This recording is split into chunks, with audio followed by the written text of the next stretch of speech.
Casa.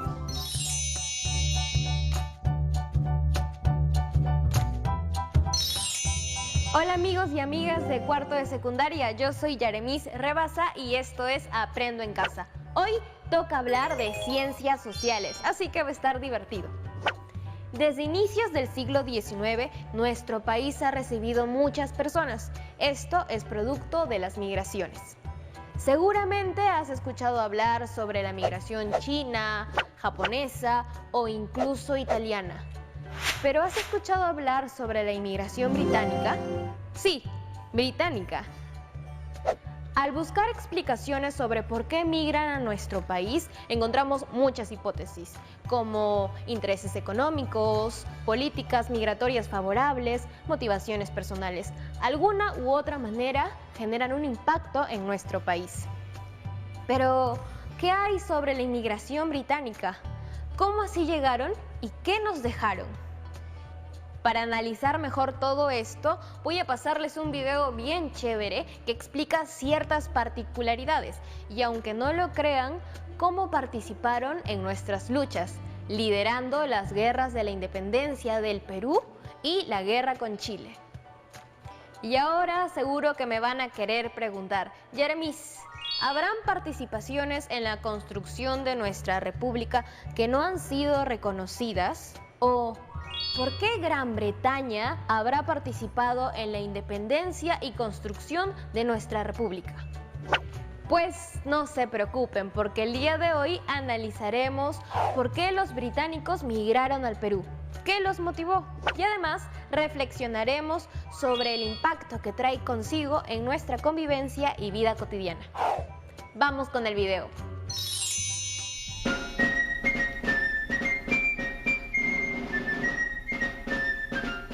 El Reino Unido de Gran Bretaña e Irlanda del Norte, que es como se llama oficialmente, es un Estado unitario europeo constituido por 4 naciones: Inglaterra, Escocia, Gales e Irlanda del Norte. De los británicos tenemos muchas referencias, íconos muy marcados: el rey Arturo, la familia real, el fútbol, Shakespeare, el té de las 5, el whisky, los Beatles, los Rolling Stones, Queen, en fin. Tenemos los reyes, la vida de los reyes, las guerras. Enrique VIII con sus 6 esposas, Lady Godiva, el rey Arturo, la mesa redonda, la reina Victoria, la India. Es inagotable en realidad la cultura británica. I'm still got my roots in Britain in that I love my British food. I find it very difficult here that I love my bacon, I love my cheese, I love what they call a pork pie.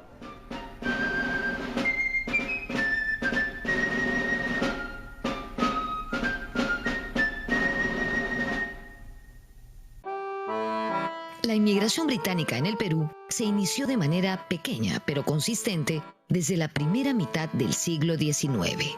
Antes lo que hubo fueron intercambios y, si nos ponemos estrictos, los primeros británicos que llegaron a nuestras costas en el siglo XVI fueron piratas y corsarios, como Richard Hawkins o Francis y John Drake. Este último purgó prisión en un convento de Lima por espacio de 2 años.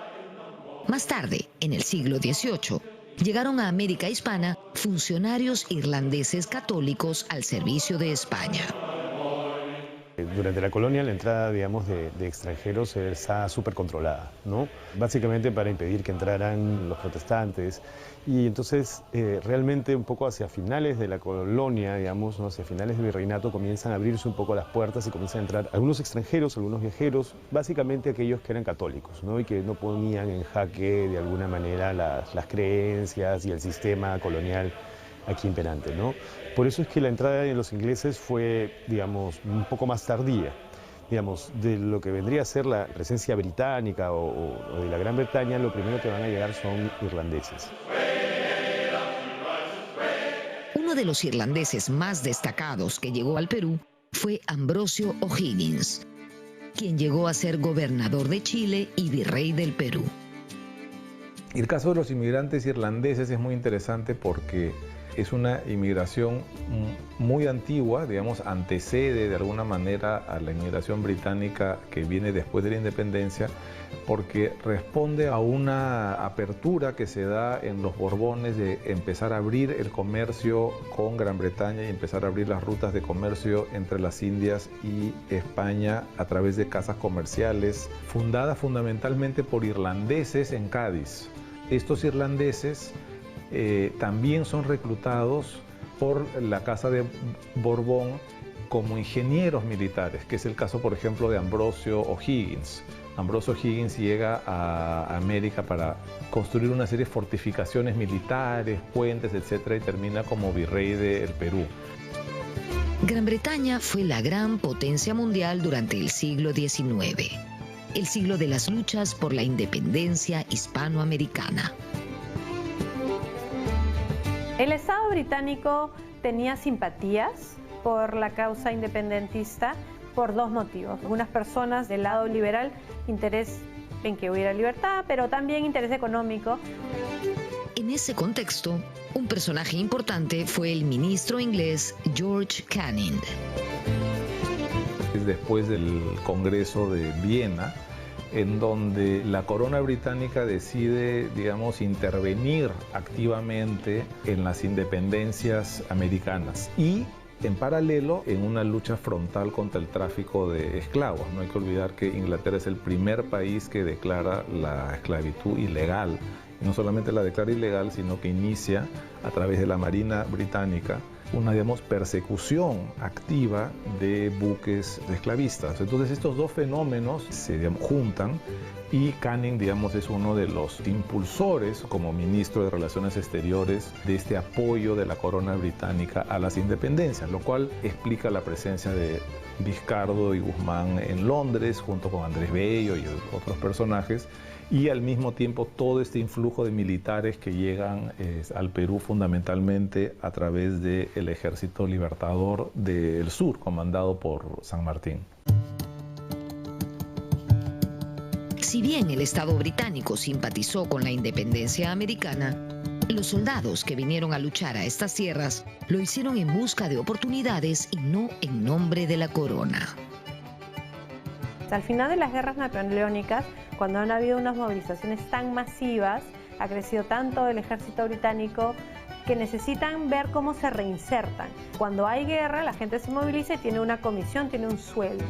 Entonces, muchas de las personas que vienen, como Guillermo Miller, son veteranos de estas guerras en la península y están buscando oportunidades.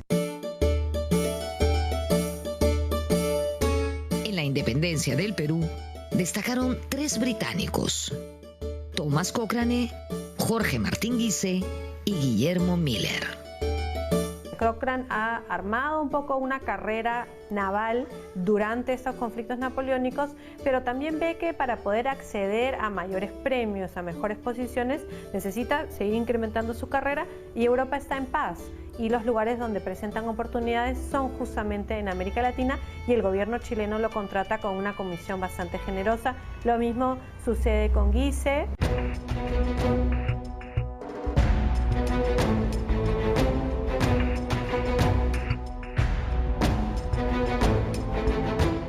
La Armada Patriota chilena, que trajo al general San Martín, estaba al mando de un marino británico, Lord Thomas Cochrane.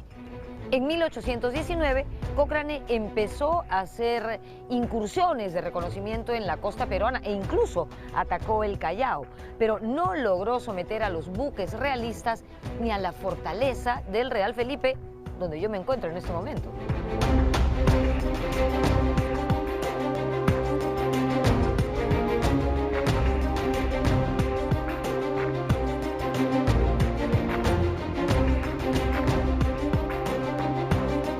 En 1820 se inició la ofensiva contra los realistas que estaban en el Perú, y ahí apareció el genio y la pericia de Cochrane, quien logró capturar al mejor barco de la flota española, la fragata Esmeralda. Este buque fue abordado sorpresivamente en el Callao la noche del 5 de noviembre de 1820. Cochrane actuó, como era habitual en él, sin permiso de sus superiores.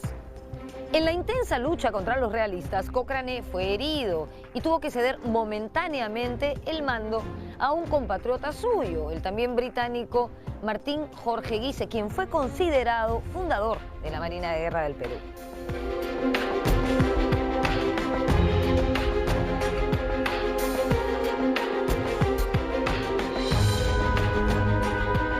Jorge Martín Guise se afincó en Perú, se hizo católico y se casó con una limeña. Guise es inglés y también tiene familia militar, hace una carrera militar, pero no está, digamos, a la altura en el rango y la posición que tiene Cochrane. Pero él es una persona, digamos, muy correcta, que hace su trabajo y funciona muy bien, sobre todo durante el bloqueo naval del año 19 con Cochrane. Luego ya empiezan los problemas porque Guise es más cercano a San Martín en el sentido de cómo conciben que se deben llevar los premios y las capturas de los diferentes barcos, y Guise se mantiene en el Perú. Él se casa con una mujer muy joven y además él muere en la guerra de Perú y Colombia. Entonces él tiene una vida un poco más corta y una vida que se queda aquí. En 1821, el Protectorado de San Martín envió una misión diplomática a Londres. Lo que quiere San Martín es cambiar el eje de la geopolítica peruana y virarla hacia el mundo anglosajón. Era la primera potencia en ese momento, un imperio, digamos, asociado desde muy temprano con distintos tipos de libertades, ¿no? Libertad de prensa, libertades económicas, libertades políticas. Entonces, busca, yo creo que San Martín, una asociación con la esfera británica, digamos, un poco para compensar la enorme influencia que había tenido España sobre sus dominios. San Martín quería una monarquía constitucional y pensó que el emperador podía ser un miembro de la familia real británica. Su primer candidato es alguien vinculado a la corona británica, pero que en ese momento ya no era parte de la corona británica, que es el viudo de la princesa Carlota de Gales, que es Leopoldo de Sajonia-Coburgo-Gotha. Leopoldo era el ex príncipe de Gales, era un miembro de la familia real británica, pero que ya no tenía ninguna función porque su esposa había muerto dando a luz a su única hija, que también murió. Era un candidato ideal. En el camino, digamos, cae el protectorado, entra Bolívar y los planes de ser una monarquía constitucional se acaban. Pero Leopoldo llega a ser el primer rey de los belgas, luego de haber rechazado no solamente la corona del Imperio peruano, sino la corona de Grecia. El ejército de Bolívar también estaba compuesto por algunos oficiales británicos. Bolívar manda reclutar en Londres a británicos, tanto irlandeses como ingleses, algunos escoceses, y ellos llegan a la parte norte del continente y la mayoría muere por problemas de enfermedades tropicales. Pero algunos de ellos llegan a ser muy importantes con las fuerzas de Bolívar. Personas como Daniel Florencio Leary, James Burdett O'Connor.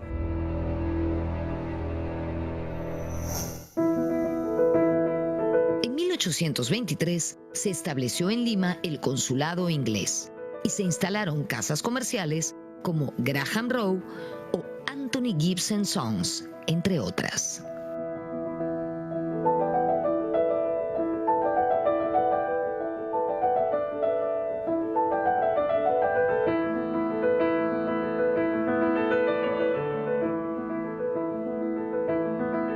El cementerio británico fue creado en 1834 en el pueblo de Bella Vista.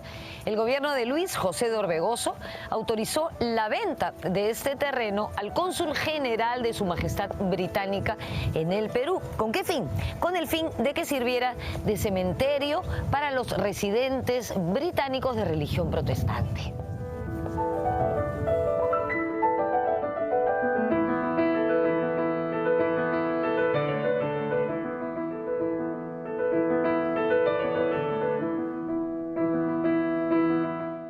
El general inglés William Miller, más conocido por nosotros como Guillermo Miller, fue un importante héroe de la independencia y fue quien organizó y entrenó al ejército peruano de 1823, cuando éramos una república naciente. También participó en las batallas de Junín y Ayacucho en 1824. En Ayacucho, de hecho, comandó la caballería. Miller, además, escribió unas memorias que dicen son muy interesantes.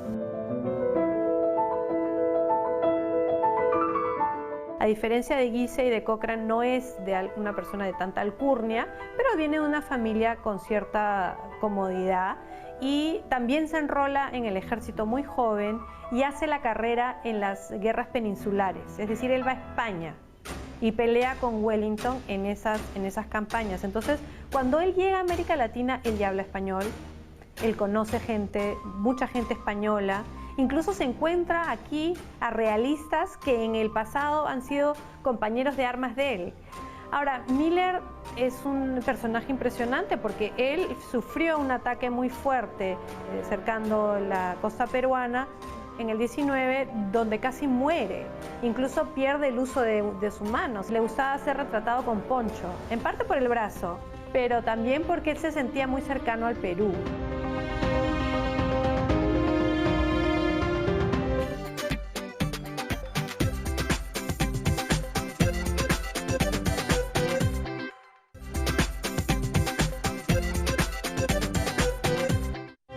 Pasó sus últimos años en Lima y cuando sintió cercana la muerte, pidió que lo llevaran a un buque británico que estaba anclado en el Callao.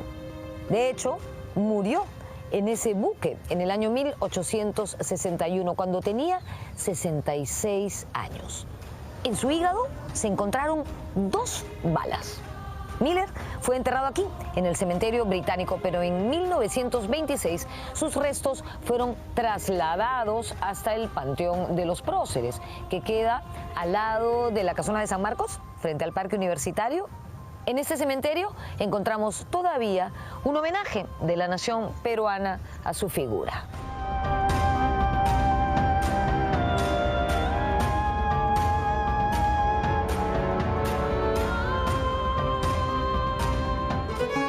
Como dijimos al inicio del programa, si bien en términos cuantitativos la inmigración británica es mucho menor que la italiana, japonesa o por supuesto la china, su singularidad radica en otro aspecto. Es una inmigración de mano de obra capacitada, lo que en el siglo XIX podrían constituirse en términos generales profesionales. Son personas que vienen a instalar determinadas industrias, todas asociadas con la modernidad, es decir, el ferrocarril, el telégrafo, la industria textil, o servicios nuevos, especialmente después de la firma del contrato Grace, es decir, banca, seguros, etc. Durante la guerra con Chile hubo varios peruanos con ancestros británicos que ofrendaron sus vidas. Es el caso del almirante Guillermo Moore y el teniente coronel Ricardo O'Donovan, que murieron en la batalla de Arica. Por otro lado, mucho se ha dicho acerca de la participación británica en esta guerra. Yo creo que el texto de Glauco Seoane, que es hecho sobre la base de archivos británicos, en el caso puntual de una casa comercial, pero probablemente la casa comercial más importante en ese momento, que era la casa Gibbs, él prueba, digamos, que la Cancillería británica no tuvo ninguna preferencia por ninguno de los lados que peleó en la guerra. No está en la geopolítica británica querer favorecer a determinado país en ese momento. Poco se ha resaltado la participación británica en defensa de la capital durante la invasión, en enero de 1881. Muy poca gente se ha puesto a pensar en lo que significaba la presencia británica en Lima después de la batalla de Lima y la influencia que tuvo con el general Baquedano de poder parar los desmanes. Y esto se explican por los números, es decir, Italia tenía una corbeta, lo mismo que Petitoir, tenía un solo buque, y los británicos tenían por lo menos 5 al mando del almirante Sterling. Fueron los marinos de las potencias extranjeras a hablar con Baquedano. En términos de fuerza militar, el oficial que llevaba la voz cantante ahí no era Petit Thouars, sino era Sterling, porque tenía a su mando una mayor cantidad de buques. Un destacado peruanista fue el inglés Sir Clements Markham. Él escribió un libro sobre la guerra con Chile, aprendió quechua y estudió nuestro pasado prehispánico. Con sus investigaciones, con sus recolecciones de semillas, el libro sobre su viaje al Cusco me parecía un libro que mostraba un Markham más con una mirada que penetraba más en la historia social, ni siquiera en la historia social, sino que para ese momento en lo que podía ser la sociedad andina y la sociedad peruana en su momento, pero siempre mirando, sí, desde una perspectiva histórica, ¿no? Con una lectura, muy bien consolidada sobre la historia del Perú, sobre los incas.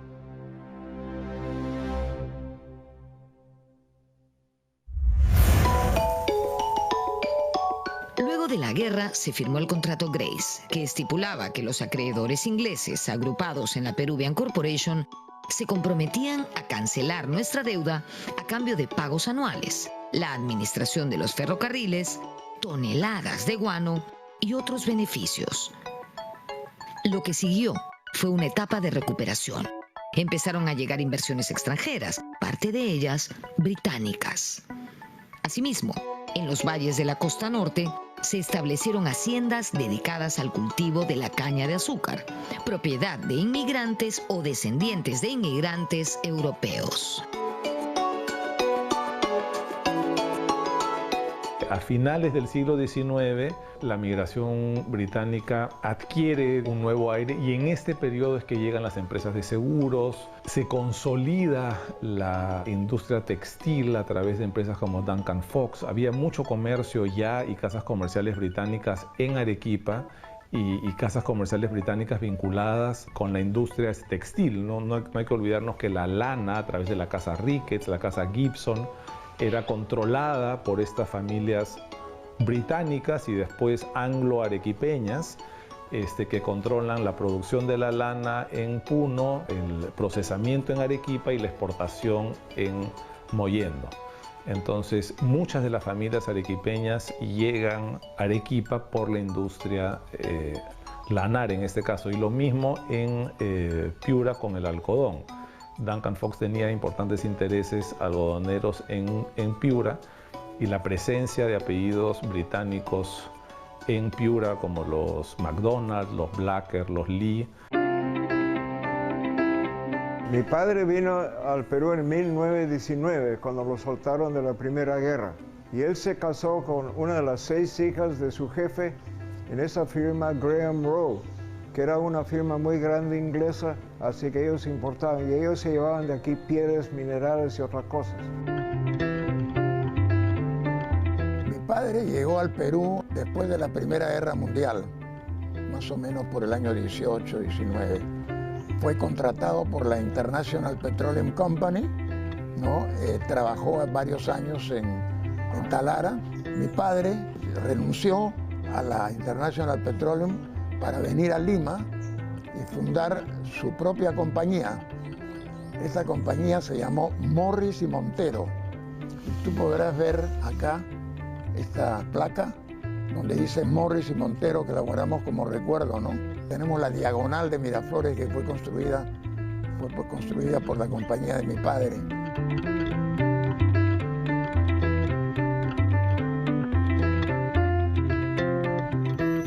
En su libro de memorias, El pez en el agua, Mario Vargas Llosa habla sobre el año de infancia que pasó en Piura y su acercamiento a la cultura británica.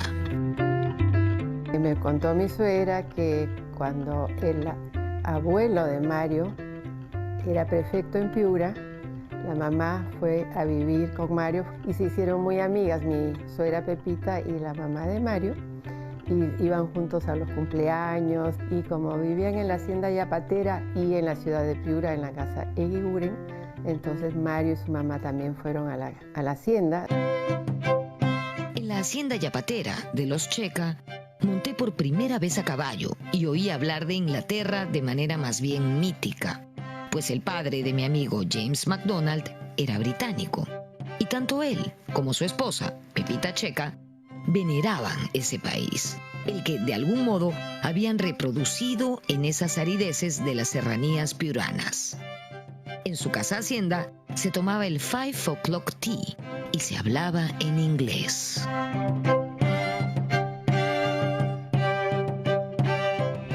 Uno de los aportes más importantes de los británicos en el Perú se produjo en la esfera del mundo asociativo, llámese clubes, sociedades, colegios. José Gálvez señala en su libro Nuestra Pequeña Historia que nosotros le debemos mucho en materia de sociabilidad, de diversión, a los ingleses, en este caso británicos establecidos en el Perú. Estos británicos son los fundadores de los primeros clubes o espacios para la sociedad peruana, o limeña específicamente. La creación de los primeros clubes británicos datan de 1835 con la creación del Salón Comercio. Otra institución británica importante es la que se funda en 1844. La biblioteca inglesa contaba con periódicos europeos y básicamente reunía a toda la colonia británica en el Perú, pero tenía la particularidad de que también recibía a inmigrantes extranjeros de otras nacionalidades y peruanos. Uno de los clubes más representativos de la colonia británica es el Phoenix Club, que tuvo varios locales en la Plaza de Armas, la Plaza San Martín y hoy en San Isidro. Eso fue fundado en 1879, en la esquina de Girón Unión con Plaza de Armas, hasta que en las revoluciones dijeron que las balas volaban por ahí, así que se mudaron a la esquina de Carabaya con La Colmena.